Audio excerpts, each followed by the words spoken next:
my dad, when I was a senior in high school, had me do a career inventory. And I came out 98th percentile in executive management. And they told me I could be a secretary, which is nothing wrong with admin at all. But quite honestly, um, that just wasn't where my skill set was. And so it was pretty much of a disaster because I tried to fit myself into that place and definitely gave a few people nervous breakdowns, but I almost had one myself. And so I got lucky and read What Color is Your Parachute?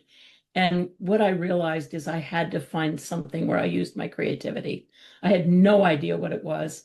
I put myself through college and got no guidance at all, which probably was partly my fault, um, on how to find what I wanted, and never even thought of something like marketing, which is pretty creative. But so I just decided I couldn't go back in. I couldn't try being in an organization that made me feel like I had to only be in this square spot. So we moved to Charlotte at the time, had a friend who was running bus trips to Savannah and Charleston, and she asked me if I would consider catering her lunches because she knew I liked to cook. I went, well, how hard is that? And that was my first business. And it was very hard. I had two babies. And the minute I would finish after doing this all night long, they'd wake up and I'd be up all day. But I found out I like to cook, but I hate to cater. So I didn't have any process for figuring that out. So fast forward 5 years later, we moved back to Philadelphia. Our son needed heart surgery, and I needed something to take my mind off that. And I had a friend who was a professional clown, and she invited me to study with her. And I did that.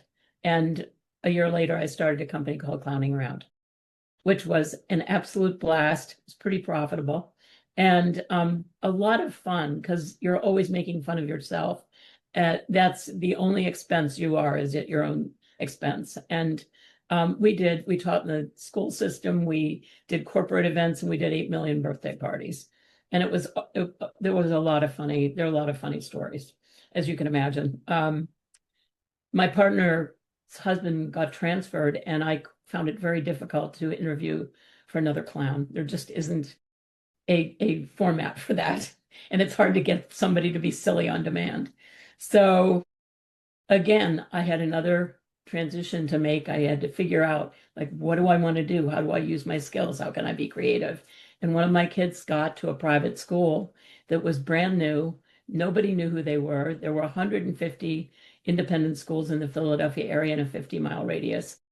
And they didn't know how to get known. And I kept running into parents that would say, we're so glad we found this school, but our child still needs some help. And I thought, wow, that's so interesting. So I made an appointment with the head of the school and said, I think I know how to get this school known. And he said, what have you got? And I said, I'd like to write a book about finding help because nobody knows where it is and nobody knows who it is. And he said, you've got a job. And I went, how hard is it to write a book? And I think that was the first real creative piece I got. And so I was there not quite 10 years. And since then, I left the school, and 3 weeks later, every single thing in my life blew up. And I had to scramble again and figure it out.